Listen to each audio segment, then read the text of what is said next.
Hey, what's going on, everybody? It's Rick from Only Football. Obviously, if you guys are keeping up with Monday Night Football, we just had some breaking news, a very bad injury, but Kyle and I are on the stream today to kind of bring you any updates and also to go over Week 17 and any playoff scenarios. So stay tuned for this week's episode, and we will also keep you updated on what's going on with Monday Night Football.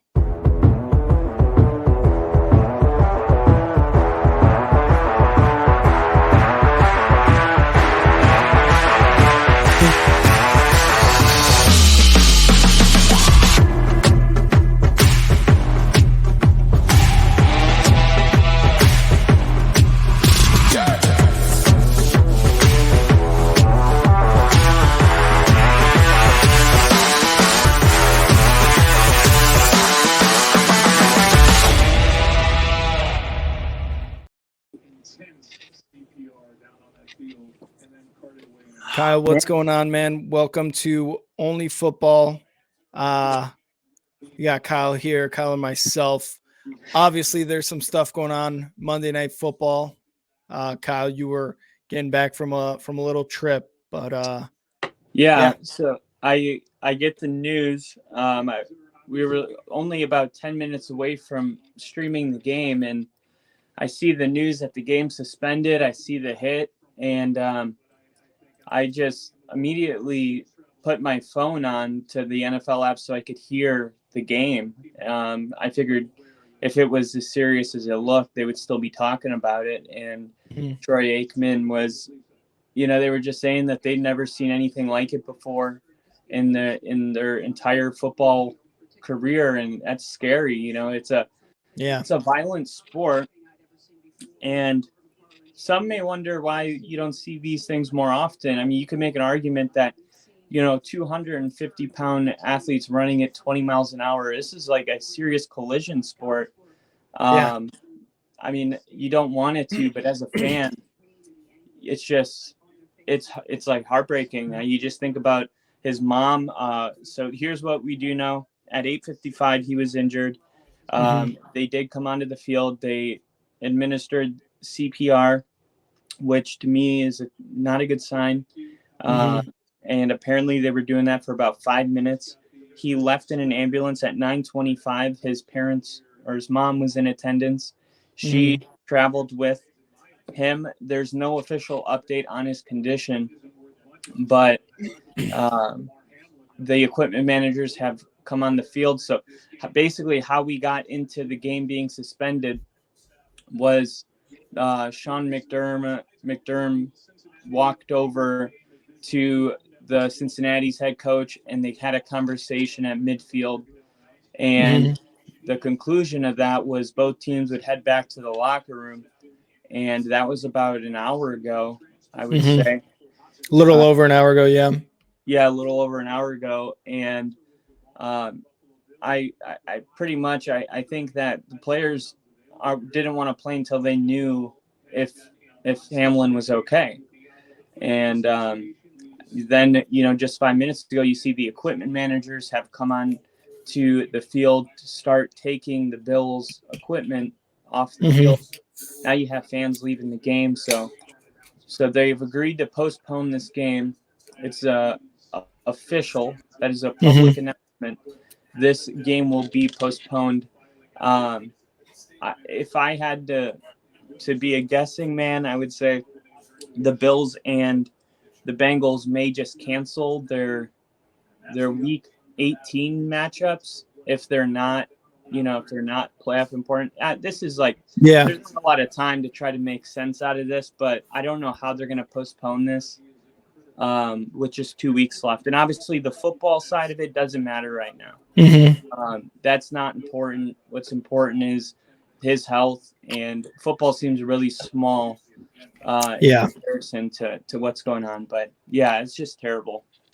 It's very sad what's happening to Damar Hamlin right now. And like, you pretty much went step for step for what happened. All the teams, both teams came together at where he was down pretty much, where he was hurt, and both teams came together. Obviously they gave space to everything going on, but it is just insane what happened. I've never seen this personally happen in a football game, especially what's going on now. As you guys can see, Monday Night Football has been suspended for tonight. And obviously, football is the farthest thing from anyone's mind right now, especially as a fan, as someone who is a fan of football, because you have a 24-year-old in the hospital right now who, after such a big hit, needed CPR and was just like laying down there, getting CPR, not knowing what's going to happen to his life. But hopefully, Damar Hamlin, again, we hope for the best for him. It's like you said, it's just sad. His mom was there. It's a lot of things going on, a lot of emotions. They're talking about it. And the game was postponed or canceled pretty much just a few minutes ago. And we've got a few people in the chat. Richard Romero, hope you all have a good evening. You as well, Richard, especially with everything that's going on. Jinja in the chat. This is crazy, hoping for the best. Honestly, yeah, we really are. And JST, this is probably the worst moment in NFL history. It is, and it just shines, I think, a light on like player safety again. This is something else that really has to be taken into consideration for player safety.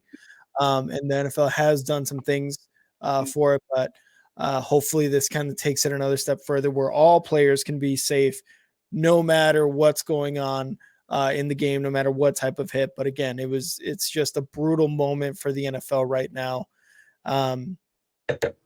The players' health comes first, and that's exactly what you're seeing from the Bengals and the Bills and the NFL right now, Kyle. Yeah. See some signs, some Bengal fans. This game was played in Cincinnati. Pray for Buffalo. Number 3, Hamlin. So quick. I mean, the fans handled it really well, I think. They were still all cheering when they headed back to the locker room, trying to just keep the kind of atmosphere that we're with you. But yeah, just it's almost impossible to describe the feeling. I think that most people would agree that when we think about players getting dramatically injured, whether that be we've seen some like paralyzed players, things like that, can't feel their legs from the waist down, stuff like that. We always imagine a helmet to helmet. At least I do. I always imagine like a bad helmet to helmet, like when Tua had his fingers. That was probably the worst moment I've seen up to that point. And then this obviously is worse already, but it's just I wouldn't have expected it to come from a hit to the chest. But I mean, it's such like a fragile place. You got all your main organs right there, and I don't know. I always just the helmet to the helmet. I don't even know how they could prevent something like that. We may have seen that play, a million times, and it's never done, what we're seeing today. So it's just it's a really difficult situation, because a lot of times when something bad happens, like the Tua injury, you look for the personnel to kind of put in a good word for like, we're doing something to address this moving forward. You can feel safe. I don't know what they could say about this that would make players feel I guess a warm and fuzzy going forward. But you just see all the players crying, just grown men, and just bawling their eyes out. It's just such a raw emotional experience to witness. I mean, I was tearing up myself. Like it's just yeah, it's terrible, man. I really hope that he's all right. And there's no official word yet, but you can bet your bottom dollar that the entire country is on standby waiting to hear that he's all right. Honestly, yeah, this is something that, because the NFL does have such a big spotlight, right? Like there's people out there who, just like us, have podcasts, have shows about the NFL and just strictly on the NFL and what's going on. It has such a big spotlight that the world is watching when something like this happens, right?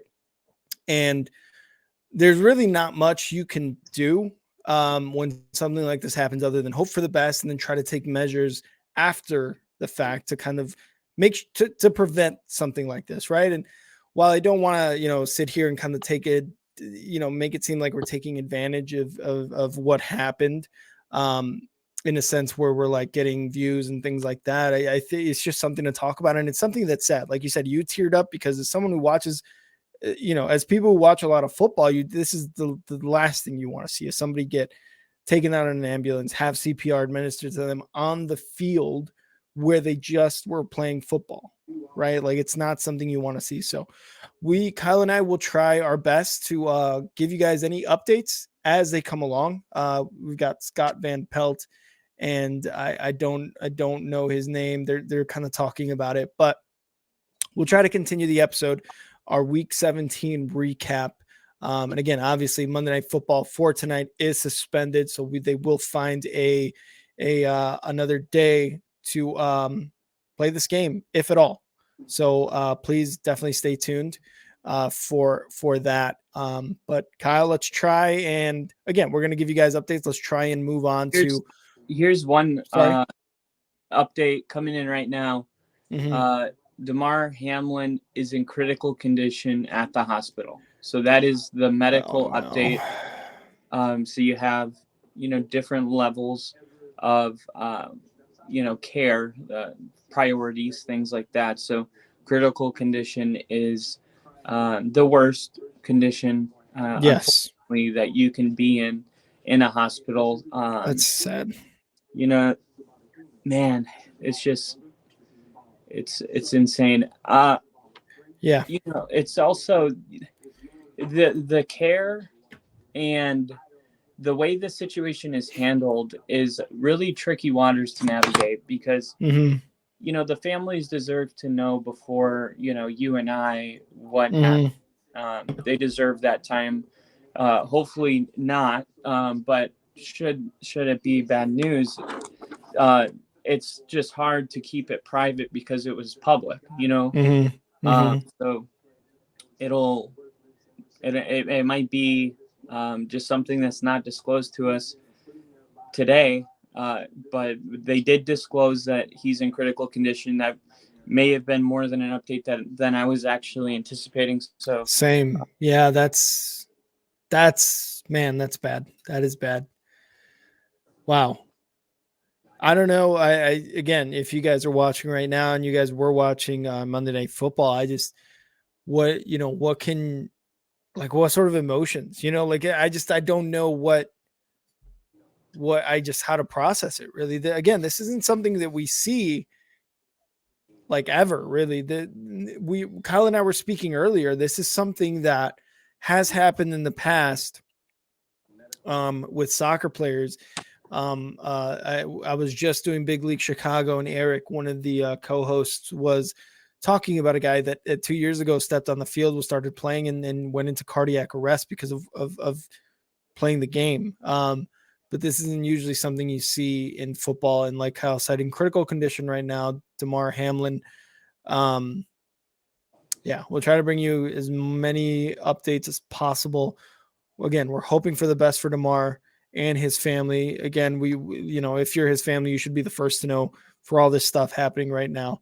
But we're going to try to bring you as many updates as we can as we go through the episode on this live stream. Let's kind of hop in to what happened in our NFL Week 17 recap. Again, we'll bring you updates as we kind of go along. I've got Twitter up, but let's kind of go over what happened in week 17. We'll try to make sure to try to go through everything as quickly as possible. But okay, Kyle, week 17 started off with Thursday Night Football. Obviously, we had streamed that game. It was the Cowboys at the Titans. And the Cowboys ended up winning. We both did have the Cowboys. The Cowboys ended up winning. I'm going to pull up the score here in a sec. Let me just bring it up here. It was sort of a domination. It was 27-13, basically double what the Titans had for the Cowboys. Cowboys are now 12-4. Titans are 7-9 with no longer having that stranglehold, I guess, on the AFC South. Again, we both had the Cowboys to win. I say it felt like a pretty easy pick. yeah, do the Titans have I mean, we'll go over the playoff implications and the playoff picture later. We're gonna end with or go after week 17. But what's going on with the Titans, man? What is going on with the Titans? Injuries, injuries. They're depleted by injuries. They don't have their best players. They're playing with the third string quarterback that looked better than the other guy, the second string Malik Willis. Yeah. Um, it's just this happens once in a while. Really good head coaches tend to avoid these, and up to this point, Titans head coach has been able to avoid a losing season. So I would say this doesn't. His job is completely secure, but I would say this year the AFC South does not belong to Tennessee. They need to try to get healthy, and there's a lot of teams that are having these issues this year. But there's just certain positions where if it's happening it's a lot harder to deal with. You can lose a good wide receiver and maybe go get some serviceable wide receivers in free agency, but you lose Tannehill, and then you just lose basically everybody else. I mean, Derrick Henry wasn't in the game. Like things are bad when Derrick Henry is the only reason the Titans have been able to find success, and he's not in the game. So nothing surprising to me about what took place besides the fact that the Cowboys just made some questionable plays that caused turnovers. Dak Prescott trying to be considered a top 10 quarterback. And every time I watch, it's just the fact is he's not a top 10 quarterback. The stats prove otherwise, that he can't put the game on his shoulders and get into a shootout. He has a losing record when he throws more than 36 times. When they ask him to manage a game and run the football, he wins most of his games. So he should be the starter for the Cowboys, but it's just a little bit of managing expectations that the Cowboys are going to have to do going into the playoffs, because you just never know who you're going to get with this Cowboys team, and the good teams aren't going to, stick around in the first half like the Titans did. If you throw 3 interceptions or have 3 turnovers in the first half of any playoff game, that's the team that's going to lose. So, yeah, just Cowboys kind of losing some faith. They're just not as consistent as I would like to see a team going into January. In Tennessee, not surprised there. They're trying to win a fight with 2 arms tied behind their back. They're not going to. Yeah, and that just kind of goes to show what sort of league we're playing in, right? You need that quarterback. You need that superstar, and I'm talking for the Tennessee side, right? Because yes, Dak is considered a top 10, but a lot of people, and I'm assuming you included, you look at him as an outside the top 10 type of guy. But for the Tennessee side, who knows what Malik Willis will be? Obviously, he has had very, very little playing time, and the fact that Derrick Henry is not playing, it just makes that Tennessee team look just even worse, really. So I think when Week 18 rolls around, and again we'll get into playoff stuff later, it's that's the game, and we talked about it last episode when we were going over our Week 17 predictions. Is that it's going to be that is going to decide the AFC South. Real quick here in the comments, JST can ask what news source to look at for updates. So I would honestly, Twitter is probably the best one. If you're able to stream Sports Center, I would as well. But Twitter seems to be some of the best, even though sometimes you have to go to reliable sources. So NFL, anything with like a blue check mark, that is a reliable source can go. But what were you going to say, Kyle? I was going to say I'm using ESPN just because Monday Night Football is broadcasted through ESPN. Yeah. So if you have the ability, if you have ESPN Plus, that's what I have on. And they are just continually talking about it, giving us any updates. They haven't left the studio. Like, this is all Sports Center or ESPN is right now. So yep. So definitely go for that, JST. We got Alpha in the chat. Alpha, welcome. Yeah, man. Prayers up. Yes, prayers up. And then one thing that I am seeing on Twitter that I would encourage all of you guys to to do is not necessarily share the video of what happened to him, what happened on that play, but share the video of him greeting his family, Damar Hamlin greeting his family. There's a really nice video of him, saying hi to his mom, his family, all sorts of stuff. So I would share that one for Damar Hamlin. Again, any updates, we will keep you up to date. Our next game on week 17 was Cardinals at the Falcons. This is a game where I did take the Cardinals and you took the Falcons, and I kind of banked the Cardinals on winning it for JJ Watt. It looked like it. It looked like it towards the end. It did. And what happened? Younghoe Koo came in, had a very, very short, I think it was like a 21 or a 22-yard game-winning field goal to make it a win for the Falcons, 20-19. So the Cardinals lose this one 20-19, fall to 4-12. Falcons move up to 6-10, but the NFC South for them is over because of a game we will talk about in the future. This one was not really a game that I cared about. I'm not gonna lie. Yeah, it just wasn't. We've gotten to the point of the season where if you're not in the playoffs, we're not going to talk about you for 7 minutes. Yeah. I think Arizona has a lot of rebuilding to do, and Atlanta, they got their kicker. That's what I'll say about that. Yeah, and he's had a good year kicking. Yeah, he's been a solid kicker for the last couple of years or so. And the Cardinals, obviously, again, I think they started Colt McCoy for like the second or third game in a row. JJ Watt is unfortunately going to end his career in a really bad team, but honestly better than ending it on the Texans, because it's either way, right? Either way, he would have ended on a bad team.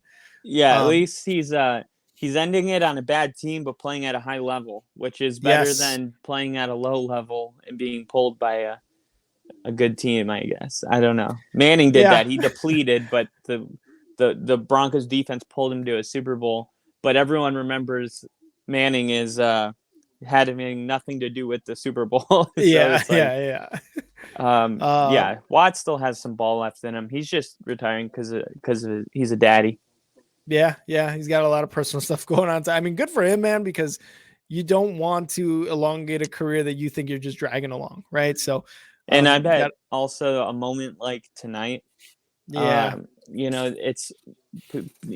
don't talk about it a lot, but as players, I'm sure that these are discussions that happen at the dinner table, amongst families, taking in consideration the dangerous side of the sport. And becoming a father just adds to that. Hey, I'm living for more than just myself right now. And the fact that he retired, when he had his kid, should let you know that players have a really good understanding of the dangers of this sport, probably more than we talk about or that media lets us believe. These are players that literally like put their bodies on the line so that we can enjoy some entertainment. It's crazy. Sorry, this thing still got me no. Don't apologize, man. I think this is everybody right now, right? Everybody in the stream, everybody in media, everybody in football in general this is weighing heavy on their mind right now. So don't apologize for just kind of having this on your mind. I don't think anybody would want you to apologize because, again, everybody's got this kind of just running through their head right now. Let's go on to the next game. Bears at Lions. Bears get absolutely embarrassed by Lions 41-10. There was really not much going on for this Bears team after the first quarter. They scored 10 points in the first. They went into the second quarter up 10-7 on the Lions. And then the Lions just absolutely destroyed them. There was no ifs, ands, or buts about it. It was a complete ass whooping by the Lions on the Bears. Fields had 132 yards rushing. The only good thing is that he's about 63, 64 yards away from the rushing record for a quarterback in a single season. So one thing to look forward to, right, in week 18 for Fields is to hopefully he can break that record. Other than that, though, Hutchinson, great game. He had an interception on field. He had some sacks. Fields is now the most sacked quarterback in Bears history, passing up your boy Jay Cutler. But Hutchinson had a really good game. That entire Lions defense, Jared Goff threw 3 touchdowns. Swift and Jamal Williams had a touchdown each. This game was an absolute, again, ass kicking, and there really isn't much to say from my end. Kyle, what do you got for this one? Yeah, ass kicking. Detroit plays really good at home. I'll mention it every time. They play really well at home, Yeah. and the Lions next week. I'll say the one thing the Packers have on their side Mm-hmm. is there's a couple things. One, the game's in Lambeau, but number two, Mm-hmm. they flexed that Packers Lions game to Sunday night, which Mm-hmm. means if the Seahawks win their game, which that would mean that Detroit's out of the playoffs no matter what happens. Yeah. So, because Seattle has a tiebreaker over Detroit.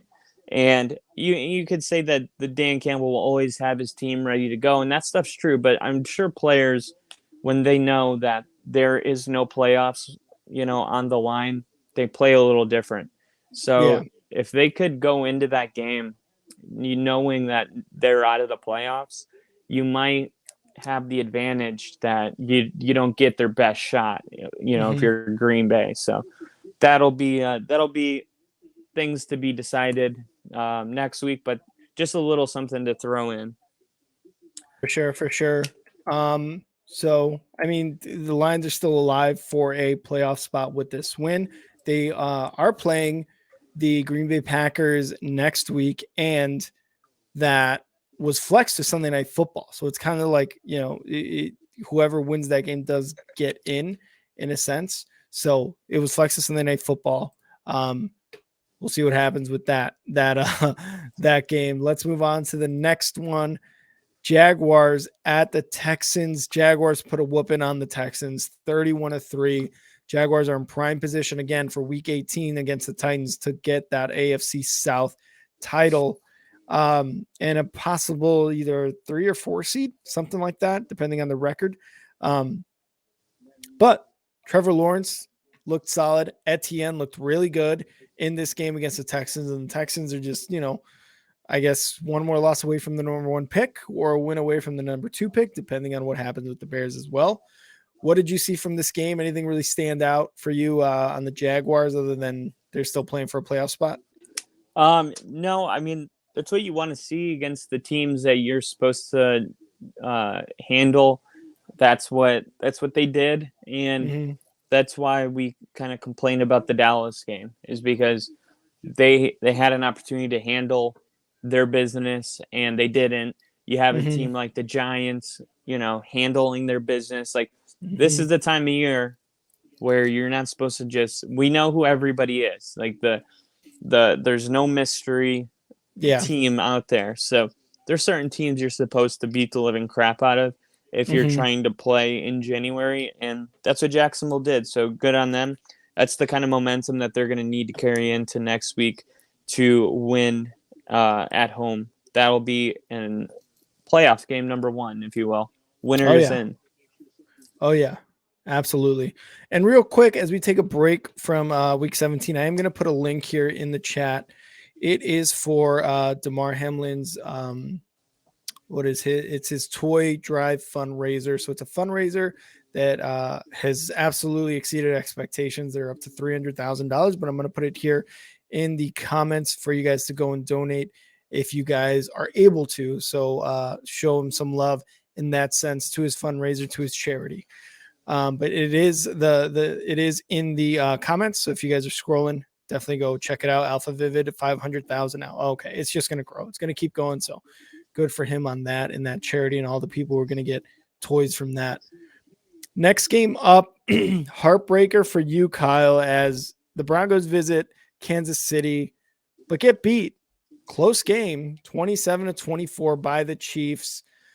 I'll let you take the floor on this one.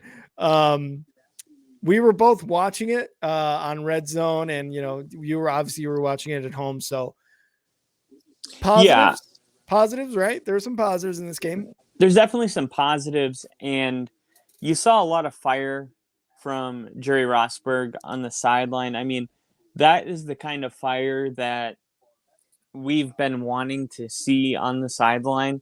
Just, Nathaniel Hackett always is just kind of standing there like, it's like, Yeah. Yeah. And it's like, does he care? Like, why is he Mhm. confused?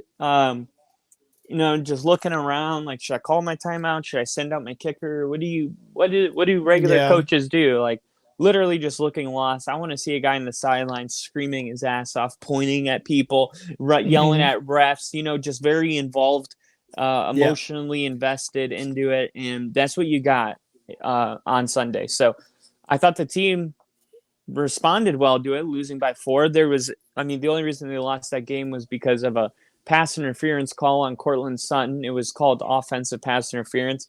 It had the Broncos in field goal range, and if Mhm. you look at the replay, it was like a 45-yard pass and catch, and Cortland Sutton didn't even put his hands on anybody. And Yeah. it's really bad. Did you see it? It's terrible. I don't I think I did see it. I don't recall it at the moment though, because I Okay. remember you saying something about it while we were streaming the games, and then I think they had a replay on Red Zone, but and I'm positive there was, but I just can't remember it right now. Yeah, there was that where the announcer, the professional referee guy that comes on, the official officiator for Yeah. television, he was Mhm. saying, "Oh, that was not an offensive pass interference." And then the fumble Russell Wilson had, he goes, "That is forward progress. That is not a fumble." And both of these calls like didn't go our way, and Mhm. I just realized, okay, if you're not in the hunt for the playoffs, like don't expect to get calls to go your way, because there Yeah. was absolutely no reason the Broncos weren't getting these calls because they were obvious. They were like, it's just really frustrating because it's 15 in a row now, and Mhm. you just hate to see him be settled with penalties. But I will say, uh, John Harbaugh Mhm. is already been reached out, Yeah, he and has. there is Sean Payton has been reached out. So we have Sean Payton with Vic Fangio and John Harbaugh, and I like that a lot because he made Colin Kaepernick Mhm. Super Bowl quarterback. He turned Alex Smith's total season around. He went to the playoffs every year or the Super Bowl. Then he went to Mhm. Michigan, and you see them. I mean, everything this guy coaches is relevant in the football world. So Yep. I really think these owners you're going to see the luxury of having $60 billion happen with our coach. Like, he's going to sit down with these guys and say, what's the number? Like, what is your Yeah. number? Yeah. You really want to blow the market? I'll give you $20 million a year. Mhm. Mhm. I mean, we could see something that we've never seen before, but I do think one of those two guys is going to be our coach next year, and it's going to make a huge difference. So those are the positives to bring, I guess, to the Broncos country, is that, like, Sean Mhm. Payton, I guess we're front runner right now to land Sean Payton, which is really, really big deal. I mean, that's like, Yeah. and then if you think about it, they're like, well, the Saints own his rights, so you would have to send the Saints a package to be able to get him. They're saying it might be a first round pick, but we got a first round pick by trading Bradley Chubb to the Dolphins. So Dolphins. yeah, so really, and that first pick was actually the 49ers. But in layman's terms, we're trading Bradley Chubb for Sean Payton. I'll do that. You know what I mean? Yeah. I think that's a Yeah. good trade. So lot to be seen. It doesn't. I had to just let you know about that update, though. Yeah. Um, No, and that's what I've been hearing too is Sean Payne and sorry, John Hart. No, not John. What's his name? Harbaugh. uh, I think it's a J, right? I think it's It's a John. no. John Harbaugh is the coach for the Jim. Jim Harbaugh. That's who it is. Yeah, Jim Jim. Harbaugh. So I've been hearing those two names circle around, and you had mentioned Vic Fangio as well. I don't know how.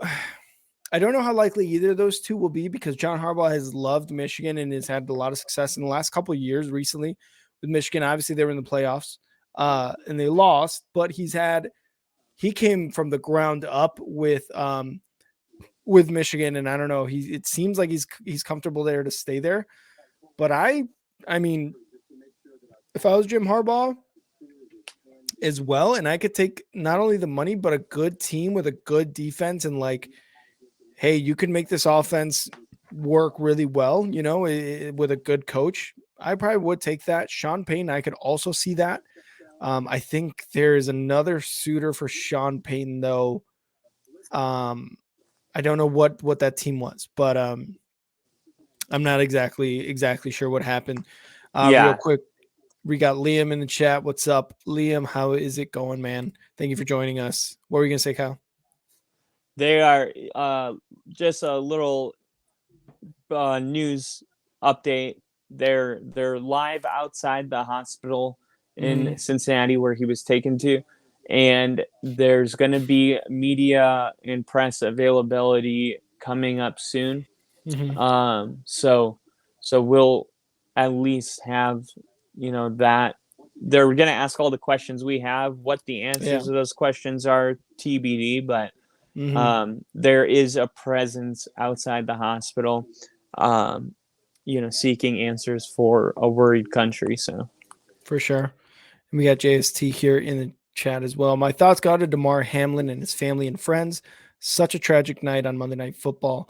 Shouldn't matter. Players' health should always come first, no matter what the situation is, whether you're still in playoff seating or not. Damar Hamlin is in critical condition, so please pray for him and hopefully all goes well. Yes, we definitely have the same sentiments, and like Kyle said, we're gonna hopefully be getting some sort of answer soon. And Liam, yes, he's in critical condition right now, so hopefully we're getting some updates soon. And if not, if they wanted to be with the family, then that should be priority as well. Should be the family yeah. priority. Um, Moving on from the Broncos and Chiefs, we had the Dolphins visiting New England, taking on the Patriots. Patriots take the win 23-21. Both teams are 8-8, and both teams still have a shot at the playoffs. Kyle, what happened with the Patriots and Dolphins in this game? It seemed like neither team wanted to win, and somehow Mac Jones made it happen. Well, it's funny because New England, because of this win, has the tiebreaker over Miami, which means Yeah. if they win, they're in.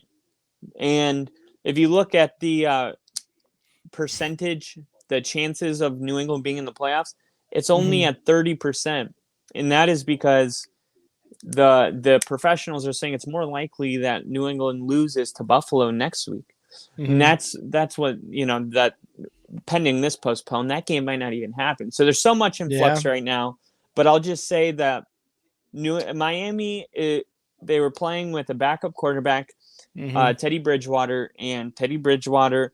Look, Mike McDaniel said it. He said it on Christmas in a special interview. He said it multiple times. This system is tailored for Tua to be running the offense.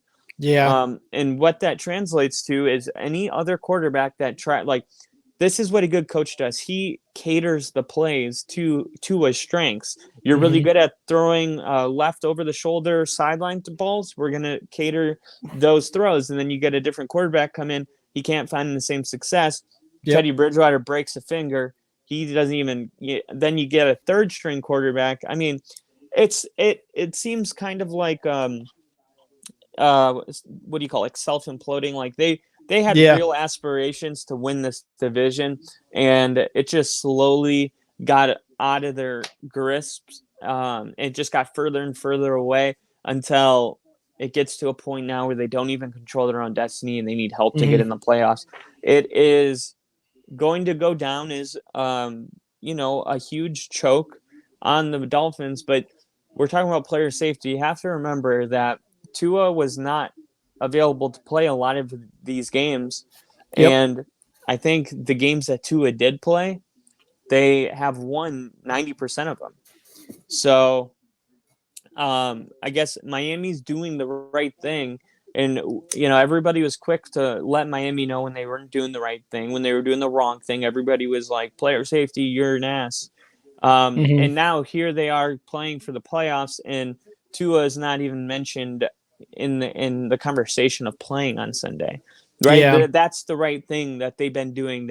A week Exactly. after the Packer game, he didn't play in that Patriots game, and now a week after that, there's still no talks of a return for Tua. I mean, they know what's on the line, and they're doing the right thing. So good on that organization. Maybe they had to go through a rough patch to figure it out, but the results are there. They know that the world's looking at them under a microscope.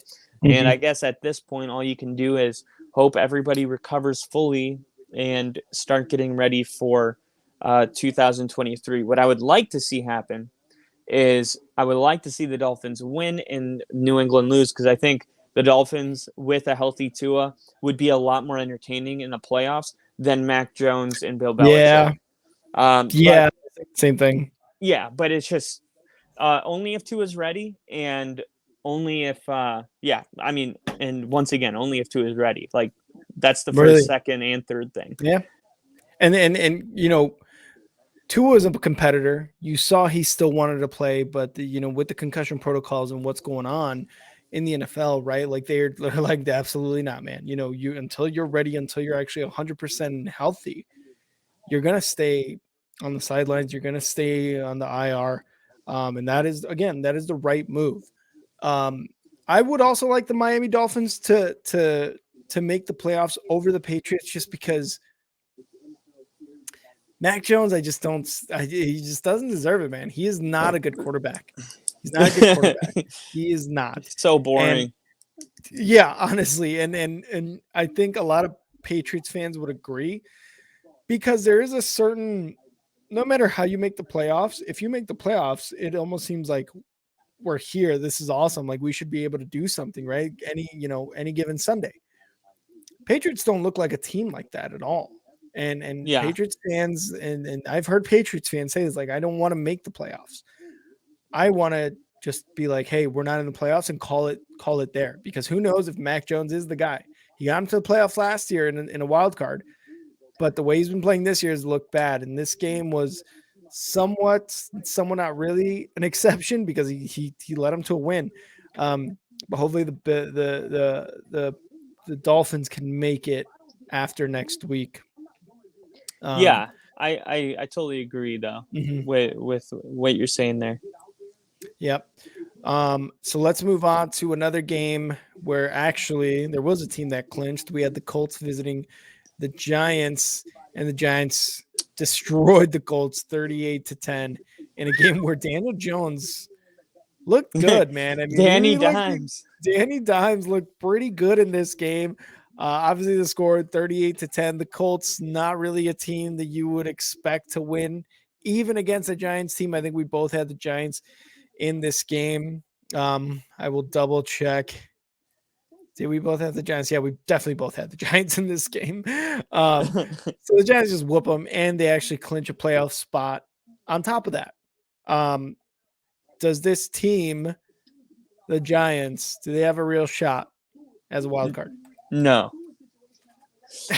Just straight up no. Yeah, and I was just about to say too, everyone looks good against the Colts, but you were saying even Patriot fans don't want to see them make the playoffs, and I was thinking that's because there's like your tier ones, you know, Cincinnati, Buffalo, those guys, and then you got your like tier twos where you got like Vikings and stuff like that, and then you got the teams that are like, why are they in the playoffs? Why are the Giants in the playoffs?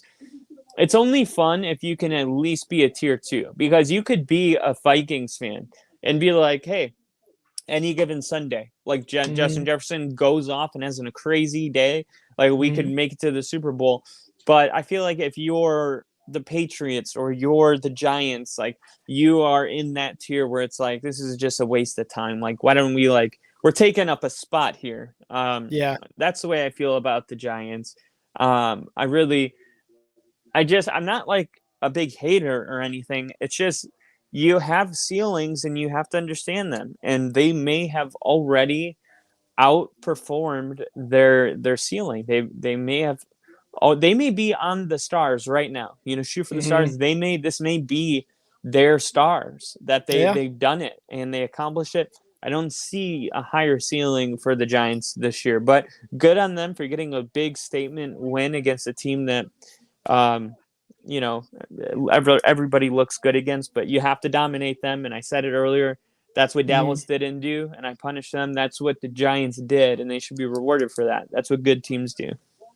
Absolutely. And this, and with them clinching the playoffs with such kind of a up and down season that they have had, because I mean, they're only 9-6, right? They could be 9-7. Well, they're 9-6-1. They did have a tie. They could be 9-7 next week, going to the playoffs 9-7.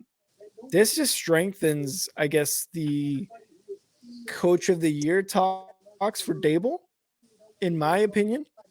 Right? You take a Giants team that has not made the playoffs since what 2016, I believe, 6-7 years, and you come in as a first year head coach, make Daniel Jones look really good as far as running the ball, not necessarily being a passing quarterback, but it just strengthens that sentiment of like, hey man, this is a coach of the year candidate right here. Saquon just had a resurrection of a career after that, and who knows? You never know, but this is looking good for Dable for coach of the year and for the playoffs for the Giants. And like you said, I kind of feel the same way. I don't think they have a shot at being a wild card. They're gonna improve from here on out. But do you sign Daniel Jones to a long-term extension after this year? No, and they said that there's already talks about it, about getting Barkley like signed on a longer contract. Like, I think that's a little emotional. Yeah.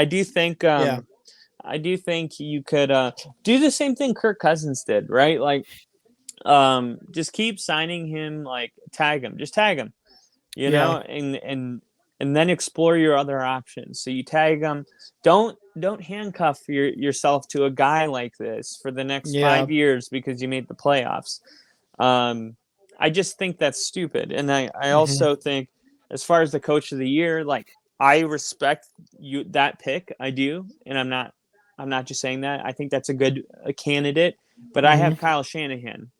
Just the way he Yeah. handled Trey Lance, keeping Jimmy Garoppolo happy and satisfied enough to even want to play when Trey Lance went out, and then Yep. Trey Lance goes out, and then Brock Purdy. I mean, those are two coaches that have a pretty good shot at it, I think, this year.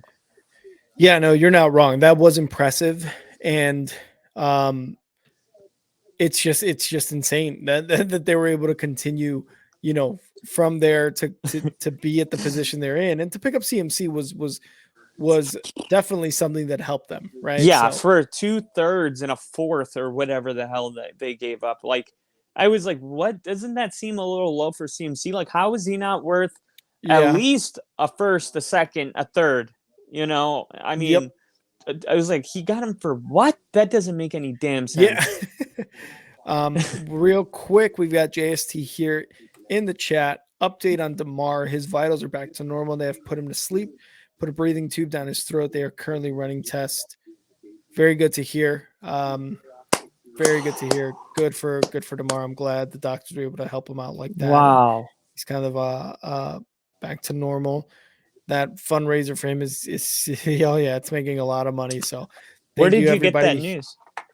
Uh JST, yeah, where did you get that news, JST? Because I'm not seeing anything on ESPN. Hopefully there's some insider information that JST got it from. But Yeah, if that's true, great. I'm glad. Big praise to the doctors. Yep, JST, big praise to the doctors for doing that, for able to get him yeah, normal. Um, Good that's for him. incredible. Hopefully it continues that way. Let's continue on to our next game. We had the Saints visiting the Eagles, and they actually got the dub against the Eagles 20-10 in a game where Gardner Minshew looked pretty bad. The good news is Eagles are 13-3, already punched their ticket to playoffs. They really just need that number one seed to kind of get that extra bye week so Jalen Hurts could kind of rest up a little bit more. Yeah. Kyle, what are your thoughts on this game? Well, I think it's important to have Jalen Hurts healthy for the postseason. It may be more important. I mean, you got to remember, there's over 100 plays in a package where Jalen Hurts runs the ball. So Yeah. he's not just a quarterback; he's a running back as well. So his health is paramount because he is such a large portion of the offense. Um, so really, I think this is, if he's healthy enough to play, you'll see him on Sunday. But if he's not there yet, then there's no way you're risking, not having Hurts in the playoffs. Like, I would rather Yeah. be on the road every single game and have Hurts than be at home with Minshew. Yeah. That's just like, It's That's crazy just, to say that. yeah, It's crazy, but it's true. yeah, he's a game changer. He's the Eagles. He's the leader Mhm. of that team. He's the identity. He's everything to them. So I'm not too worried. I think they will play him though on week Yeah. 18 and seal up the home field advantage because um even if it's a scenario where he's like, hey, can you just play the first half and get us, Mhm. into a comfortable lead, we'll pull you, because that bye week to get him fully healthy is probably going to be huge. So it's Oh a yeah. tricky waters they're trying to navigate over there with an injured Jalen Hurts, but a first round bye to give him more rest, but you have to play him to get more rest. I Yeah, think it because just comes Minshew's down not to, gonna yeah. I just think it comes Minshew's down not to gonna make how it. healthy he is. Yeah, and hopefully he is healthy again. Health is the number one thing we're focusing on, especially with the spotlight on it as it is now, right? Yeah. But it should always be the first thing, especially for the NFL and the history that has gone on. As far as the Saints, I mean, they're 7-9 again. NFC South has already been uh, um, gobbled up, I guess is the term I'll use, which is not something I usually use. I don't know why I said that. Um, but so I am seeing that update on DeMar now. His vitals are back to normal. They've put him to sleep to put a breathing tube down his throat. They are currently running tests. Yeah, so you got that from his rep, I believe. Um, thank you, JST, for that. But Thank yes, you. so the Saints, Dennis Allen, I don't know if he's going to be there next year because I mean a 7-9 Saints team. I don't know. They're probably looking for another coach. If not, trying to trade away pieces, trade away anything they can for a higher pick. Probably trying to get a pick to get a quarterback. Um, but we will see what happens with the Saints 7-9 again. But they take the win against the Eagles. But again, it was good with Gardner Minshew. Let's move on to the next game, which we talked about the NFC South. The Panthers went to Tampa Bay to take on the Bucks and were beat by the Bucks 30-24 in a game that looked like the resurrection of Tom Brady and that Bucks offense that was just completely stale up until last week. Bucks again win 30-24. They beat not only the Panthers, but they take the NFC South crown. Those long balls to Mike Evans, huge, huge for that offense. I think they had over 500 yards of offense or something like that. Mike Evans had like 50 points on fantasy football. He hauled in a couple touchdowns and just a bunch of yards. You had Mike Evans on your team, did you not? Yeah, I had Mike Evans. So almost 50 points. Like Yeah, that 48. game was insane. Yeah, Mike Evans. I mean, you just can't rule out Tom Brady. I mean, it's Tom Brady. I Yeah. was like, dude, what if he's just waiting? I don't know what he's capable of. It's Mm-hmm. Tom Brady. I'm never gonna rule out Tom Brady. I mean, I was literally just going with Tom Brady. I was not picking the Bucks. I was picking Tom Brady, and it's funny. It was a really good day for the old guys. Yeah. It was like you had Aaron Rodgers and Tom Brady, and it's like all of that shit that was talked about the older quarterbacks in the beginning of the season when they all sucked. It's like they had themselves a day to be like, "Hey, I'm still here." You still Yeah. got to play Aaron Rodgers and Tom Brady in Oh yeah. January. But Like, that was the thing when you were saying that is like in my head, I'm like, yes, this makes total sense. But it's also like this team has not looked anywhere near the way they looked on Sunday this entire season. So it was just like, man, this team just flat out sucks. But yeah, here no, they that was a are. huge moment. Yeah, here they are, NFC South champs now.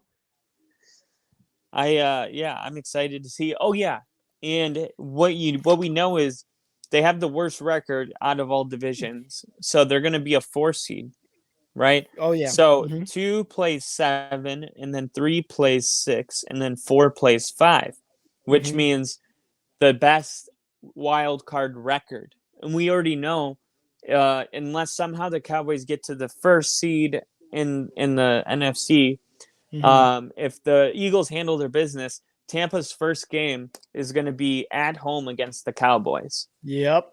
And Yep. and that is interesting, right? Because That it's is. like what Cowboys are coming and what Tom Brady's showing up. I mean, no And one feels good about it. Tom Brady's very good against the Cowboys. I Yeah. think he's like undefeated against the Cowboys or something like that. He is at a very good record against the Cowboys. So yeah, like you said, the worst division leader probably going into the playoffs against a very good NFC East team is going to be a very good one of the very first good NFC wild card matchups for the NFL. So it's going to be interesting, like you said, to see what happens there. Tom And Brady, then you got to bet on him sometimes in the playoffs, right? yeah, and then the Packers are going to end up playing the Niners because the 2 plays the 7, and the Packers will have 7 if they win, and Oh then my they got their god. kryptonite. Oh Dude, my get ready. god. Just get ready. Speaking of the Packers, we got Tyler in here in the chat. Yo, what's good, guys? Keep hating on the Packers, man. We are on Sunday night against the Lions. Be here. I think he meant be there or be square with that Packers glove. And I got my Jair Alexander jersey. We'll be talking about the Packers in a bit here. um, let's go on to the next game. There he is. There's the glove. There's the glove. Browns going to the Capitol and taking on the Washington Commanders. And Ron Rivera had no idea that they could have been eliminated later on that day after this game was played. And this Wentz move looks even worse because they lost 24-10 to the Browns in a game that didn't even look close for the Washington Commanders, if we're being honest.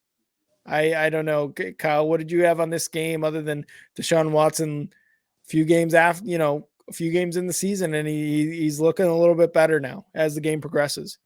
Yeah, I thought Deshaun Watson would have a good game. He looked like he figured it out at the last couple series the week Mm-hmm. before, and then I thought it would carry over. And then they're at home, and then the Commanders just totally shit the bed with taking out Heineke and going with Wentz. I mean, it was all lined up for this to happen, and Mm-hmm. I wasn't surprised about it. I think the Browns they have the potential to be really good, and that will show when they beat kind of a mediocre Commanders team that some people might have thought they were good at some point in the season, but I never fell for it. Oh god.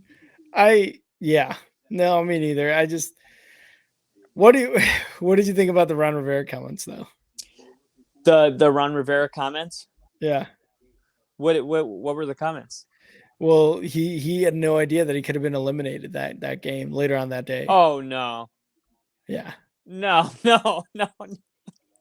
So again, and that's what I Oh was my saying. god. Like this, the decision to play Wentz over Heineke, which I mean, in the millions of dollars versus the hundreds of thousands of dollars, the experience from Wentz, I guess, if you The want to say money that. doesn't matter. Winning matters. You don't know what happened there, but it's like that decision to play Wentz over Heineke, the hot hand, just turned out to be terrible. Yeah, I mean, if he didn't know it was an elimination game, there maybe is a chance that um, he was just trying to sit Heineke to get him, because he was cooling down. Heineke was having a bad game, and they pulled him. Maybe he's like, "Hey, I'll take him Yeah, out of this game, take him out of Week 16, then I'll put him back in because he does his best when he's coming in off the bench." I yeah. don't know what the thinking was, but it was. I would be concerned about my coach not knowing that Mm-hmm. there's an elimination because I mean, if you don't know, then did your players know? And if your I players don't know, it's like That's what I'm saying. kind of important that they know when they go out there that this is the playoffs for us right now. Exactly. And like you said, Yeah, if you don't know, what are you saying at halftime to this team that is down to this terrible Browns team? Like, what are what is being said in that locker room? Yeah. Nothing, because he Nothing. didn't know that it was a clinching game. You know what I mean? Or at Yeah. least a surviving game. What about It the it's offensive insane. coordinators? I mean, did nobody know? Like, Yeah. how does no one know? How does the equipment manager, who's been a big, fan of the team for like 20 years and finally got a gig, like Yeah. with the pads, not bring it up? Like, It's it's insane. And we got Casey here in the chat. Casey, what's up? I saw the Rivera clip. Shocked he didn't know that they were out of the playoffs. Shocking. Yeah, shocked is an understatement. And we got Steve. Steve, what's going on? Let's not forget he was Cam Newton's coach, and he didn't know the game can end in a tie. Oh, I Yeah. thought Cam Newton said that. Was it Cam Newton? I thought Cam Newton was the one that said, I didn't know that it could end in a tie. Oh, okay. Well, the thing is, they were both on the same team, so we're gonna Yeah, count so it it's as not both of surprising. them. Yeah, I was gonna say we're gonna count it as both of them. All right, let's move on to the next game. We had the 49ers going to Las Vegas, taking on the Raiders. 49ers 12-4, already clinched the playoff spot, going up against the 6-10 Raiders. 49ers squeak one out, 37-34. It wasn't what I feel like I expected another blowout win, at least like a 2-score win by the 49ers against this Vegas team that, one, had Derek Carr basically say, hey, I'm not going to be in the team right now because you guys are sitting me or whatever, right? Yeah. And yet somehow Jarrett Stidham had a really good game, and he did. basically pulled a Brock Purdy and had a really good game against this 49ers team, especially with Devontae Adams there. So what did you see from this 49ers Raiders game? I said, if you would have told me in the beginning of the season that week 17 is going to be a battle between Brock Purdy and Jared Stidham battling it out, going shot for shot in a shootout, Yeah. I would have been very confused about this season. And this is just why you can never just think you've seen it all. Because if you're not following the story and you just jump into the middle of the year, you're going to be like, what is going on right now? Jared Stidham and Brock Purdy are playing each other. First of all, Jarrett Stidham has a job. Secondly, who is Brock Purdy? What is this? Who is this guy? Oh, he's just the quarterback of the number 2 seed in the NFC. He hasn't lost yet as a 49ers. starter. Oh, it was good to see that he played a close game, but they didn't it was a close game, but not because he couldn't score points. Like, he scored 38 again. Mm-hmm. So, I mean, gosh, I just don't know how he keeps doing it. But 38 points, about to get Debo. Things are looking good. Coming back.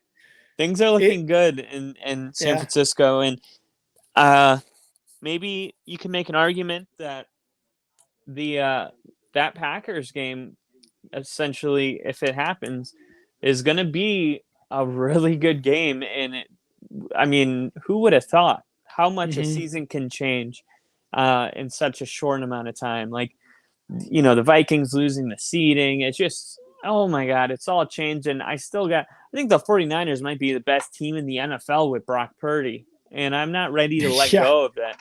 I mean, the defense, a little concerning, giving up that many points to Jared Stidham. To a Raiders team without Derek Carr, yeah. I guess Devontae Adams just makes everybody good, Mm-hmm. So, yeah, what did you think about it? I'm in a little D for the P. Little D for the P. D for the P. One of the big things that I think I saw in that game was Stidham's ability to use Devontae Adams, which is something I think Derek Carr was like failing to do. Devontae Adams is a very good receiver. Obviously, they picked him up. They traded for him for a reason, right? Because Devontae Adams is a game changer. Stidham. This is the one thing I think I see with a lot of backup quarterbacks or first-year quarterbacks, guys just come into the game. They go, oh, okay, that's my best player. Okay, I'm going to throw to him because Devontae Adams is a great receiver, so I'm going to throw to him. Kyle, what I was saying is, like, I feel like these new quarterbacks or these backups come in and realize, like, oh, yeah, that guy's my best player. I'm going to throw to him. I'm going to get him as involved as possible. And that's why you see a lot of this stuff, right? Like, they go to their first read because their first read is the best player on the team. And, oh, wait, that equals success? Oh, wow, who would have thought? Yeah. It's almost like no shit, right? So I think that's kind of like with Brock Purdy is similar, right? Like he knows who to go to, and luckily he's got a very good defense to back him up. But it's just like I think that when you are a backup quarterback and you come into a system with a really good player, as a guy who has no weapons on the wide receiving core as a Bears fan, you're able to be like, that guy's my best player. I'm going to throw to him. I'm going to get him as involved as possible. And good things happen. And that's exactly what happened. It's just that Brock Purdy and the San Francisco 49ers are a much, much better team. We got Yeah. Joshua here real quick in the comments. Prayers for Hamlin. Thanks, Joshua, for sure. Definitely the same sentiments we have here at Only Football. Prayers up for Damar Hamlin. But yeah, that's kind of what happened. You know, the 49ers are a better team, and they were able to just get the win and, you know, stay in, have a chance at the number 1 seed in the NFC for the playoffs. Yeah, I was gonna say too. There may be times where teams are gonna double cover a good wide receiver like Devontae Adams and Justin Jefferson.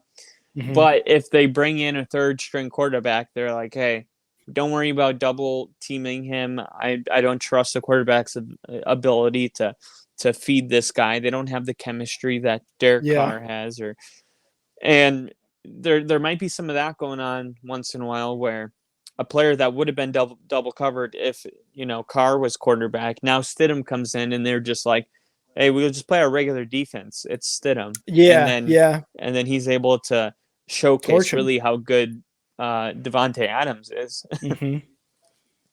And it really is more of like a Devontae Adams show, like, yo, this guy's very good. Yeah. It's not even necessarily Stidham. It is Devontae Adams. But good game, close game again. San Francisco 49ers keep their hopes alive for number 1 seed. Let's move on to the next game. We had the Jets go into Seattle and just get dominated by the Seahawks, 23-6.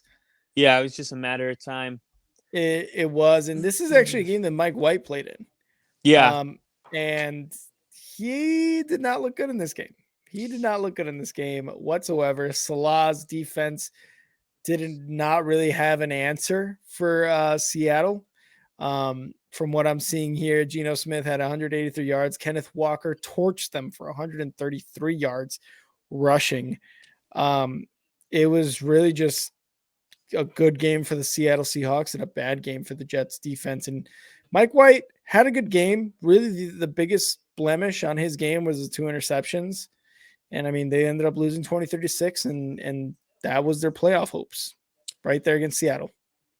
Yeah, and I expect to see, you know, Mike equal Gronk spikes.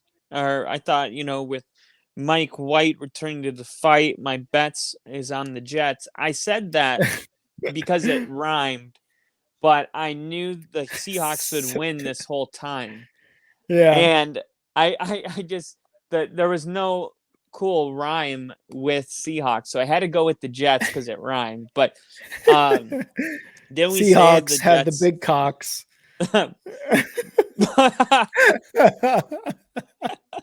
Sorry, it doesn't sound as cool. See, it that sound was terrible. Cool. You're right.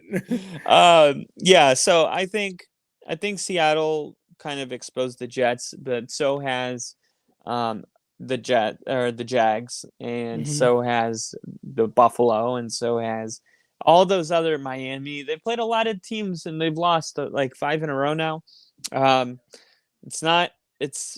I think we said that the Jets were fakers in the beginning of the year. Yeah. There's always that team, and you know it because the Bears did it to you, and I know it because McDaniel's first year as the Broncos head coach, we went 6-0 and ended 8-8. And there's so bad. Yeah. So there's just always the team that'll do it, and you got to be able to say, I've watched enough football to know that it's just a matter of time. And I felt that way about the Giants too, but they're able to get that win against the Commanders because the refs helped them. Remember that one, the PI, no PI call in the end zone? Yep. Oh yeah. It was terrible. Yeah. So, back to the Seahawks. They have they're gonna need help. They're gonna need the Packers to lose, and then they're gonna Mhm. need to win. Um, yeah, I don't consider Seattle a threat, but the fact that it's week 18 and Seattle can be talking about the playoffs is really, I would say, the number two goal. The number one goal would be to be in the playoffs. The number two goal is to be relevant when the playoffs are right around the corner. So, Mhm. losing Russell Wilson and um, Geno Smith taking over, like, good job, Seattle. Whatever happens, good job. This is just and yeah, you're right. This is just a win for Seattle. Whether they make the playoffs or not, what they were able to do with Geno Smith, and again, like you said, it's week 18 and they're in the talks and they're having talks about possibly going to the playoffs. It's a win for Seattle. Obviously, Yeah. right? We go back to week 1 against the Broncos. I'm sorry to bring it up. I'm sorry, but it's just something that nobody expected, right?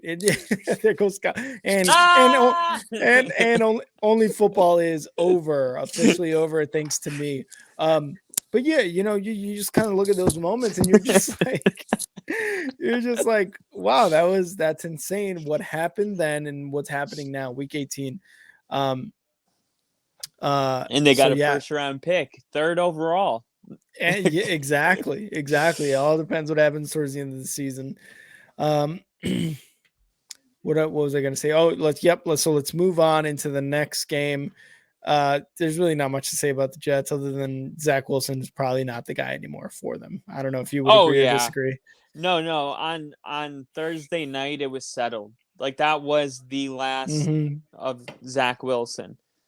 And Yeah, we said it, the best to do it in any position, they diagnose their mistakes and they get off of them quick. Right? yeah, You don't yeah. harbor it and you don't force it. You don't Mm-hmm. just, no, this has to work or I'm going to look dumb. It's okay. Yeah. Nathaniel Hackett, wrong coach. Fastest, one of the top 4 fastest firings of all time. We're not going to sit here and force it because there's a standard, and the standard and the product are so far apart that you don't deserve the time to catch up. If you're like right under the standard, it's like, hey, maybe, one more Yeah. year. But if you're like not even close, it's like, hey, we could literally hire, anybody to be, that bad. We could have anyone do it. So why would we stick with you Yeah. when you got a fan base that is very angry? Mm-hmm. And this goes for everybody, and especially Yep. Zach Wilson is going through the same thing because you got a defense playing so good. This is so similar in an analogy because the defense is so good that you could pluck almost any quarterback, and that's why they're like, how come when Joe Flacco came in, he looked way better than Zach Wilson? How come when Mike White came in, he looked way better than Zach Wilson? And how come when this Canadian football player, number 15, when he came in, he looked way better than Zach Wilson? Why does Yep. everybody look better than our number 3 overall pick in the draft? Mm-hmm. Well, if that's the case, you got to move off because your defense, they're only going to be so good for so long. And the fact Mm-hmm. is, if you put Aaron Rodgers or Tom Brady, even at their age, on the Jets, they would be in the playoffs, They would 100%. be. They would match the energy of the defense. Just like Brett And Favre when he yeah, when he joined went to the Revis Vikings. Island. Or yeah, when he went to the Jets, you're right. He did go to the Jets, or even the Vikings too. He had both of them Yeah, looking really, really good. And that's just the addition of just him. But yeah, Revis Island too. With that, it just looked good. And like I said, he'll match the energy of the defense, and the defense appreciates that so much. yeah, man, But that was probably the craziest football story like of all time. Is like Brett Brett Favre Favre, running oh out yeah, onto Lambeau in a Vikings jersey. yeah, It was like, yeah. what is going on? That's It's the one of those. biggest. It's one of those moments in football where you're just like, this is actually happening. Like Yeah, this could is you a imagine like thing. waking up from like a long nap, or like if you go into space, how you go down for those long naps? Yeah, It's like you wake up and Brett Favre's running out on a Viking uniform. You're just like, how long have we yeah, been sleeping? They're like, only 1 month, sir. It's like, yeah, what? yeah, yeah. Real quick, we got JST here. Sorry to interrupt, but when Damar Hamlin recovers, trying to be positive, as we all are for sure. I would, of Yeah. course, not let him even return to the team out of love and respect. He shouldn't need to come back. He was able to fight and recover. Absolutely. And, these guys are athletes. They want to play, right? We talked about Tua earlier. These guys want to go in and they're competitive and they want to play. But yes, you absolutely leave those guys at home or on the sidelines, have them come in, be a part of the team. But in that sense, because you think of Ryan Shazier from the Pittsburgh Steelers, he was paralyzed, and through all the effort and all the work he did, he was able to walk again. So you want to keep those guys on the team in the sense of like, you are still a part of this team, but because of what happened, you want to keep them on the sidelines. Yeah. Absolutely. And Yeah. we just need to know more. We need to know more. Exactly. We need more information and Yep. until we do. I mean, that's why they're running tests. They're running tests Yep. to try to diagnose, which means there's a lot we don't know. Yep, absolutely. Moving on to the next game, we had the Vikings go into Lambeau and get just destroyed by the Packers, 41-17. Jair Alexander, and there's the glove. Jair Alexander, where's Tyler? Tyler, if you're in here still. Your boy, How mad Jair were Alexander. You? I wasn't. Luckily, I'm not a Vikings fan, because if I was a Vikings fan, I'd be like, this was embarrassing. But you hate the Packers more than you like the Vikings. That's fair to say. I don't like the Vikings at all. I know never exactly. Liked the Vikings. So no matter what happens, you're mad. But you hate the Packers. You don't hate the Vikings. You're right. I hate the Packers. I hate that they still have a shot to make it in the playoffs. So I hate that. But they have a shot. It's a shot. Seattle it's not has necessarily a shot. anything. Yeah. The Packers let's be careful, because Seattle and the Packers and the Lions all have a shot. Well, let's talk about Alexander it. though. Yeah, Jair Alexander though. No, we're gonna talk about it. We got a whole segment for the playoffs. We'll definitely talk about it. Jair Alexander made Jefferson look terrible.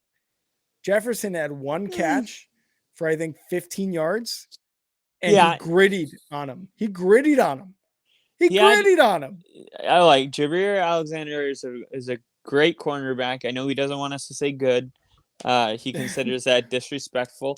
But it was funny. I saw something where he literally called himself a good cornerback just last week when he was talking about himself. It was like, look, I do think I think it's really great that he was able to do this. He did have safety help on, I believe, 90% of the plays. Yeah. He was not like on Revis Island, man covering him. And like, this is look, they did what they were supposed to do as a defense, and that includes Jair Alexander, but he did have a lot of help on his side. It was not man on man. There was help. The Packers game plan was as collectively as a unit to shut down Justin Jefferson, not just Jair Alexander. So the fact that he, like, I don't know, kind of made it about himself when it was all over. I don't know.